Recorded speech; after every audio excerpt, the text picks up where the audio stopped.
Graça e paz, meus queridos amigos, irmãos. Estamos aqui mais uma vez, hoje para encerrar essa série de estudos, que nós estamos fazendo a respeito dos dons do Espírito, Desperta os dons que há em ti, de Wilson Franklin. Foi tema da Convenção Batista Brasileira em 2001 e é um tema sempre muito atual. Vocês que estão acompanhando desde o primeiro vídeo, tem vindo todo o desenvolvimento do tema e esse tema nunca sai de moda, Vamos dizer assim, porque é um tema muito atual e é a doutrina nossa, como nós tradicionais vemos com respeito aos dons espirituais. Hoje é o último estudo número 13, qual é o seu dom, Então, o texto-chave, texto áureo da nossa lição, se encontra em 1 Coríntios capítulo 12, versículo 1, que diz o seguinte: A respeito dos dons espirituais, não quero, irmãos, que sejais ignorantes. Vamos olhar essa palavra ignorante aqui no sentido original dela, não no sentido que muitas das vezes as pessoas ficam com raiva quando chamamos elas de ignorantes, mas no sentido que não sejais sem conhecimento a respeito desse assunto, Então, é isso que o apóstolo Paulo queria dizer. A respeito dos dons espirituais, não quero, irmãos, que sejam sem conhecimento a respeito desse assunto, a respeito dos dons espirituais. Então, por isso que ele vem falar em 1 Coríntios, muito a respeito dos dons espirituais. Não só por isso também, nós sabemos, ao ler a epístola à igreja de Corinto, que a igreja de Corinto estava tendo muitas divisões, muitas facções, estava tendo muito problema interno entre os irmãos, E alguns se achando mais santos, mais puros, mais dignos, outros sendo esquecidos na hora do repartir o pão, outros sendo deixados de lado, outros levantando uma bandeira, eu sou do apóstolo tal, eu sou discípulo do apóstolo tal, eu sou discípulo de Jesus, eu sou... Então, nós vemos a igreja de Corinto uma igreja que passava por muitos problemas. Não devemos culpar muito a igreja, porque a cidade de Corinto era uma cidade muito pervertida, Se estudarmos através da história, vemos que a cidade de Corinto era uma cidade que tinha realmente muitos problemas, porque era uma cidade ali central, que recebia muitos viajantes, era uma cidade de grande movimentação de pessoas, E pessoas de tudo quanto é tipo, jeito, personalidade, e com muitos problemas de idolatria, muitos problemas como a gente vê dentro das cartas mesmo aqui o apóstolo Paulo ensinando. Então, que não sejamos ignorantes quanto aos dons espirituais, que não sejamos sem sabedoria, sem conhecimento a respeito dos dons espirituais, porque existem... Eu, antes de ser batista, a minha infância e começo da adolescência foi na Assembleia de Deus, e eu vejo tanto um lado quanto o outro. Eu conheço tanto um lado quanto o outro. A minha família é 99% pentecostal. Eu sou tradicional, a minha irmã é tradicional. Então, nós temos uma visão um pouco diferente e defendemos esta visão, Essa doutrina. E a gente não pode ser ignorante, a gente não pode ignorar o que a palavra de Deus fala a respeito dos dons, E aí, qual é o seu dom? Já foi falado aqui que quando a gente se converte, quando a gente recebe o Espírito Santo de Deus, a gente tem pelo menos um dom. Pelo menos um dom, pelo menos para uma coisa Deus te capacitou para servir na obra de Deus, na obra dele mesmo. Então, vamos ver aqui a introdução da lição. O Espírito Santo equipou a Igreja de Jesus Cristo com dons espirituais e nos orienta a procurar com zelo os melhores dons. 1 Coríntios 12, 31. É aqui o encerramento desse capítulo que nós lemos o primeiro versículo. Entretanto, procurai com zelo os melhores dons.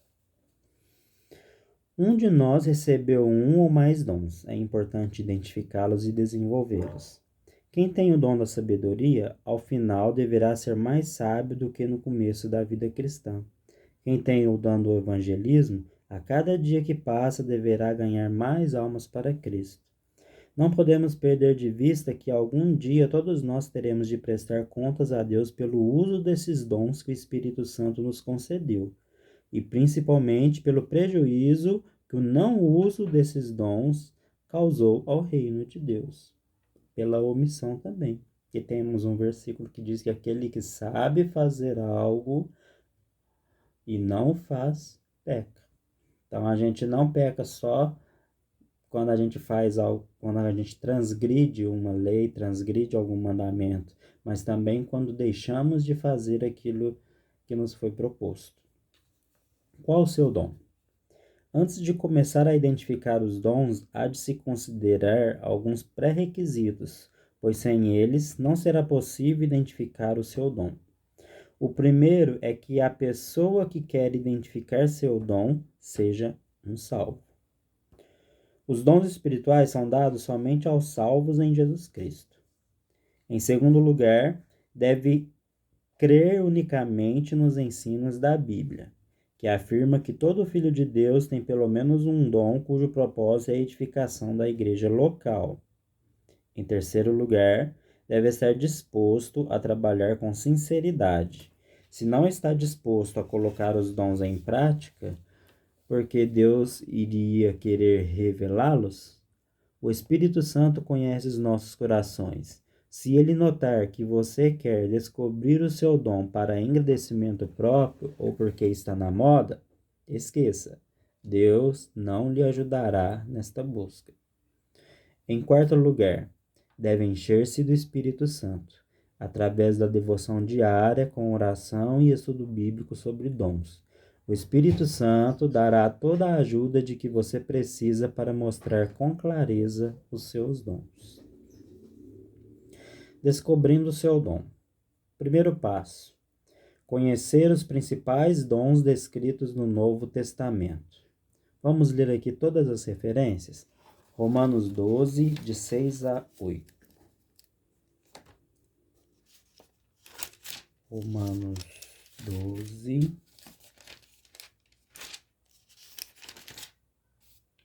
de 6 a 8.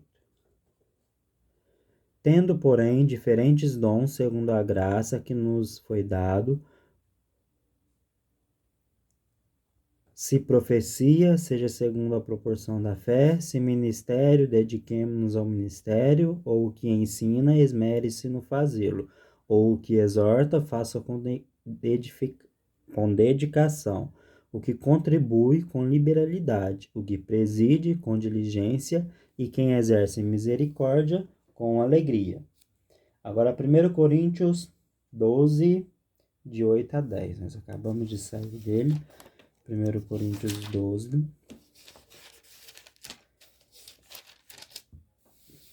de 8 a 10.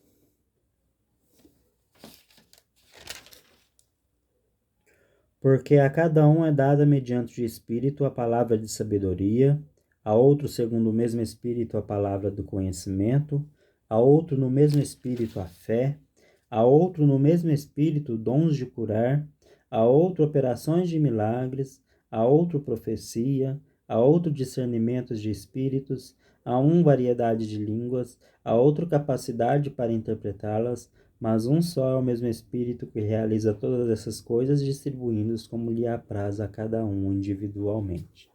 Nós estudamos, com respeito a alguns que são citados aqui, que muitas das vezes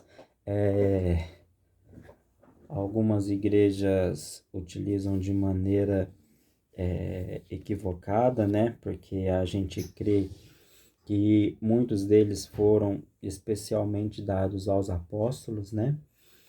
Então, a gente vê uma diferença aí entre nós e principalmente as igrejas novas que vêm surgindo aí. Efésios capítulo 4, versículo 11. Coríntios, Gálatas, Efésios. Efésios capítulo 4, versículo 11.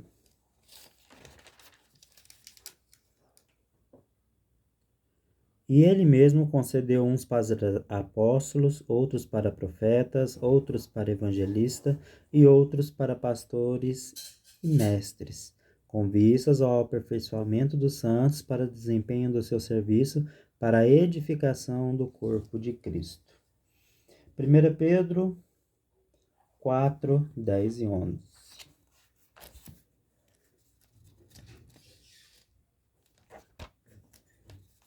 1 Pedro 4, 10 e 11.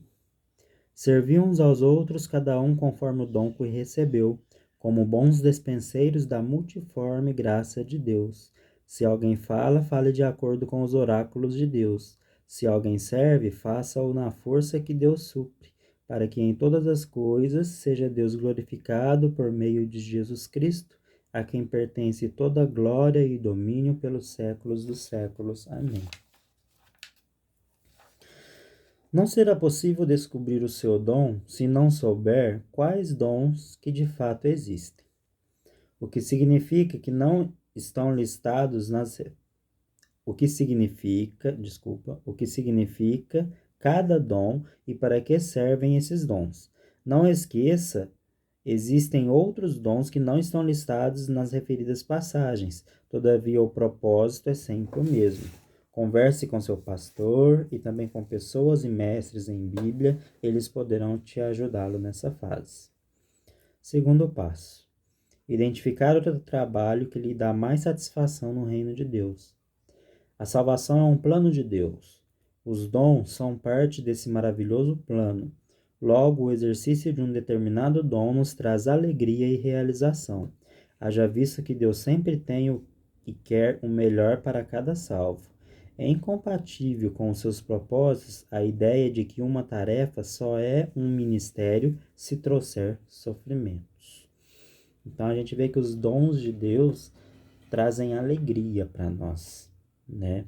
É incompatível a gente pegar e falar que traz sofrimento. Se você está exercendo determinada função e está te gerando muito cansaço, muito sofrimento, está demandando muito de você, talvez você não tenha esse dom. Talvez algum outro irmão na igreja supra essa necessidade da igreja e tenha alegria, ânimo e faz de uma forma que flui melhor. Não que o seu trabalho não tenha efeito, mas que talvez não seja o seu dom. Terceiro passo: experimentar o maior número de tarefas que puder. Você só descobrirá quais os trabalhos que lhe dão mais satisfação se executá-los.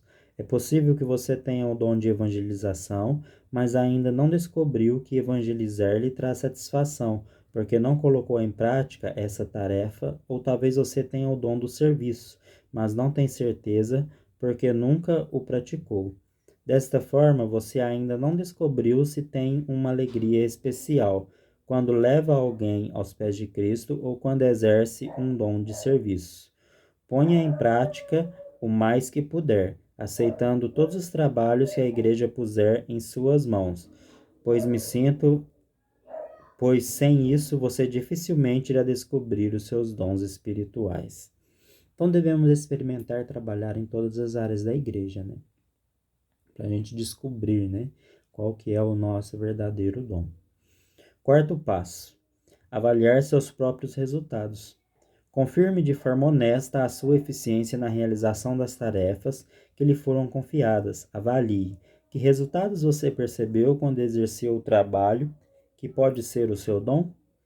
Não se esqueça de que os dons espirituais existem para que os resultados no reino de Deus sejam edificantes e concretos. Uma pessoa que acredita ter o dom de evangelista e se esforça para exercitá-lo, mas com o passar do tempo não consegue levar ninguém à conversão, podemos concluir que está enganada com relação a ter esse dom. Quando o Espírito Santo concede esse dom a alguém, também dá a capacidade especial de comunicar a mensagem do Evangelho com resultados visíveis. Quinto passo: avaliar seus resultados através de outras pessoas. Peça a opinião de pessoas sinceras sobre o seu trabalho. A análise sincera de outros cristãos é um bom instrumento para avaliar os passos anteriores, seja de irmãos de sua igreja, seja de outras. Esse passo é muito importante. Sabe por quê? Existem pessoas que têm certeza de que Deus lhes deu um certo dom. A realização de uma determinada tarefa lhes confere satisfação e acham que a realizam com eficiência. A dificuldade é que elas são as únicas que pensam assim. Todos ao seu redor percebem que ela não tem aquele dom e que sua tarefa não está sendo realizada de forma plena. Portanto, sempre que for o caso, desconfie e procure a opinião dos outros irmãos. Está bem frisado aqui na revista, ó. Não será possível descobrir o seu dom se não souber quais dons de fato existem, que nós já falamos, né? O que significa cada dom e para que servem esses dons. Se você está assistindo só esse vídeo, né? Se você se deparou só com esse vídeo, assista os vídeos anteriores. Será muito bom, você terá um conhecimento sobre alguns dons que foram citados aqui durante essa jornada de estudos aqui dessa revista. O melhor exercício dele hoje. Alguns erros devem ser evitados no exercício dos dons. Com base nos textos bíblicos acima, faça um alerta sobre 3 atitudes erradas, frequentemente adotadas por muitas pessoas com referência aos dons espirituais. O primeiro erro é a busca preferencial pelos dons de sinais, especialmente línguas, porém sem o objetivo de edificar a igreja, e sim de demonstrar poder. A gente vê muito isso, na verdade, em igrejas pentecostais.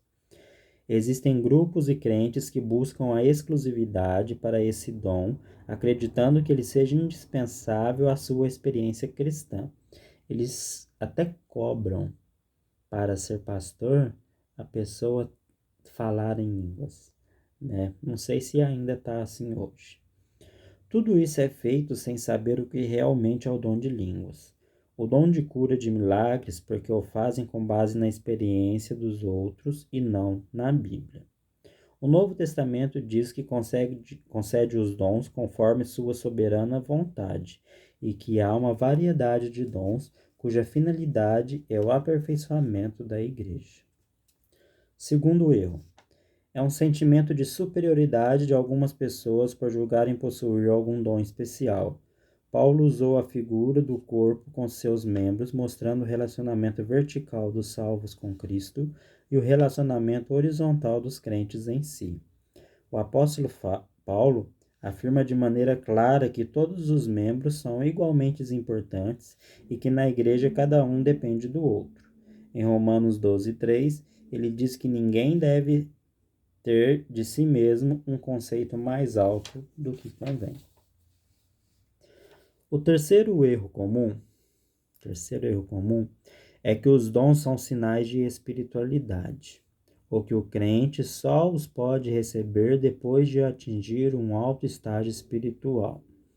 Se isso fosse verdade, os dons deixariam de ser dons da graça, que é a palavra, carismata, favores imerecidos concedidos por Deus. Mas Paulo afirma que a cada um ou a todos são concedidos dons. A verdade é que os dons são dados para promover o crescimento espiritual da igreja, edificando-a até que todos cheguem a Efésios 4:12-15, a medida da estatura da plenitude de Cristo, para que não mais sejamos meninos levados ao redor por todo vento de doutrina pela fraudulência dos dons.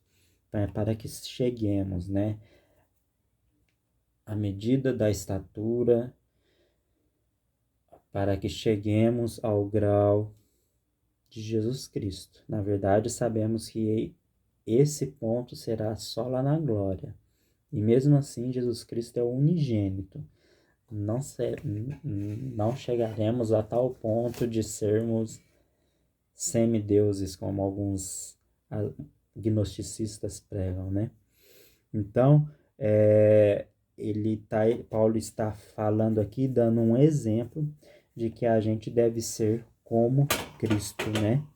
Deve ter a plenitude, deve ter que manifestar os dons de Cristo, né? Para que não mais sejamos meninos levados ao redor de todo vento de doutrina. Então, a gente deve conhecer bem esses dons da plenitude de Cristo, para que a gente não seja levado a qualquer doutrina, né?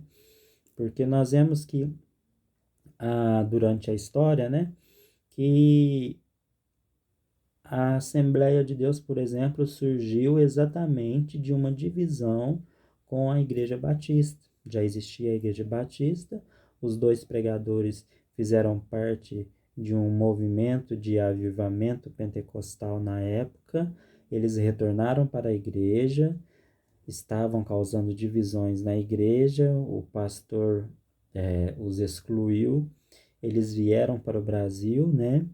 Eles vieram para o Brasil, entraram numa igreja batista, aproveitou que o pastor da igreja batista saiu de viagem e começou a fazer reuniões pentecostais na igreja. E então eles se aproveitaram da boa fé, né? Da boa fé, porque eles não conseguiram trazer carta de transferência, eles não conseguiram, eles foram recebidos por aclamação e como se eles ainda estivessem ligados à igreja, né? E eles já não estavam ligados à igreja, porque estavam causando divisões. Então, os dons da igreja não vêm para dividir. Os dons da igreja é para unir, é para fortalecer o corpo de Cristo, tá? A vontade de Deus para os dons é o aperfeiçoamento dos santos para a obra do ministério, para a edificação do corpo de Cristo. Efésios 4:12. Esta edificação tem por objetivo uma unidade de fé e o pleno conhecimento de Cristo. Na realidade, o propósito é alicerçar nossa vida na rocha, que é Cristo. Jesus sabia que esse crescimento espiritual dos membros da igreja necessitaria de pessoas qualificadas, e é aí que entram os dons. Em Efésios 4, 14 e 15, Paulo afirma que o bom uso dos dons promove esse crescimento, cujo resultado é o amadurecimento dos crentes. Vamos ler? A gente já leu, não já? Efésios 4, 14 e 15? Não, a gente leu 4, 11.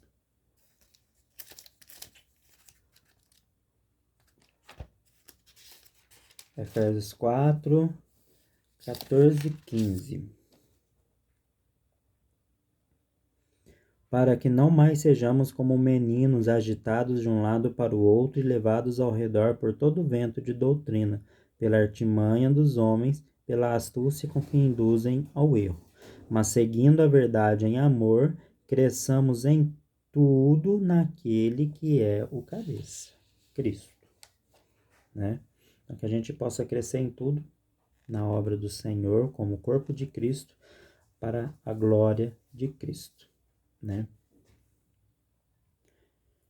Um crente maduro não será levado por vento de doutrinas. Antes, segue a verdade em amor, crescendo em tudo o que faz no reino de Deus, naquele que é cabeça, Jesus Cristo, que acabamos de ler, né? Conclusão. Meus prezados irmãos, o melhor uso que vocês podem fazer de seus dons é cumprirem a vontade de Deus. Saibam que, quando vocês estão exercendo um trabalho da igreja, Deus está sendo glorificado e toda a igreja está ganhando, principalmente você.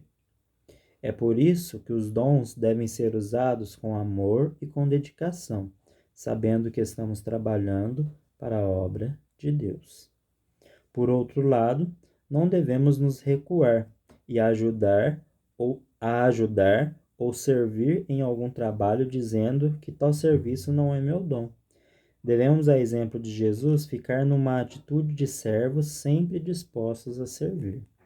As igrejas devem trabalhar, à medida que possível, estabelecendo uma relação entre os dons e os cargos da igreja. A maioria dos cargos deveria estar ligada diretamente aos dons, principalmente dos pastores, um dom pastoral, diáconos, um dons do serviço, do ensino, para os dons de mestre, e da liderança. Muitas vezes gostamos de uma pessoa e a indicamos para o cargo sem pensar nos seus dons e nem nos dons que aquele ministério requer. Resultado: nós nos frustramos porque aquela pessoa não correspondeu à nossa indicação. Tudo na nossa igreja é feito numa assembleia, é decidido através de assembleia com a participação de todos os irmãos. Então, muitas das vezes indicamos um irmão, esse irmão aceita de bom grado fazer o serviço, mas não é o dom dele. E o trabalho não flui, não tem muito proveito, o trabalho não cumpriu 100% as expectativas da igreja. Por quê? Porque muitas das vezes o irmão não tem aquele dom. Ele até fez de todo o coração, mas ele não tem o dom para aquele trabalho, né? Irmãos, os dons são a melhor ferramenta que dispomos e que a igreja possui para cumprir a sua missão. Vamos usá-la? Então, que a gente possa usar essa ferramenta, né? Que são os dons do Espírito, né? Vamos usar essa ferramenta, os dons do Espírito, nas nossas vidas, para que possamos servir, né? Na obra do nosso Deus. Então, encerrando, vamos fazer uma oração, né? Vamos fazer uma oração e entregar nossas vidas nos braços do Pai. Querido Deus e amado Pai, nós estamos em Tua presença, Senhor, porque reconhecemos um dia que o Senhor morreu na cruz por nós e nos deu o privilégio de termos acesso ao Senhor novamente, porque o pecado nos fazia separação entre nós e o Teu trono de graça e misericórdia. Mas Jesus Cristo nos cobre de todo o pecado, é o nosso advogado fiel que está à destra do Pai. E nós aceitamos o Senhor um dia e nos colocamos na presença do Senhor em santificação, ó Pai, diária, para que possamos ser cada dia mais alimentados pelo Senhor, ó Pai. Nos alimentamos da Tua palavra como a revelação completa, como a revelação perfeita do Senhor, deixada para as nossas vidas. Nos alimentamos, ó Senhor, do dom de ensino nas nossas igrejas, daquelas pessoas que nos trazem uma palavra que vem a ensinar, exortar, corrigir.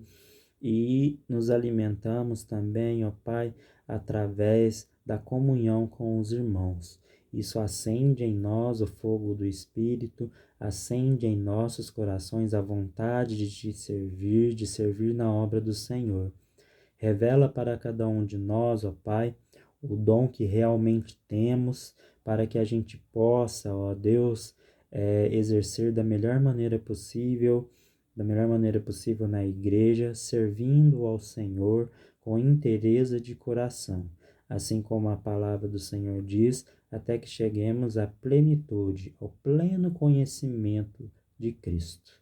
Então, que a gente possa estar firmado nos passos do Senhor Jesus Cristo e firmados numa igreja local para servir e adorar ao Senhor e proclamar a Tua verdade, o Teu Evangelho a todo aquele que está perdido e necessita de salvação.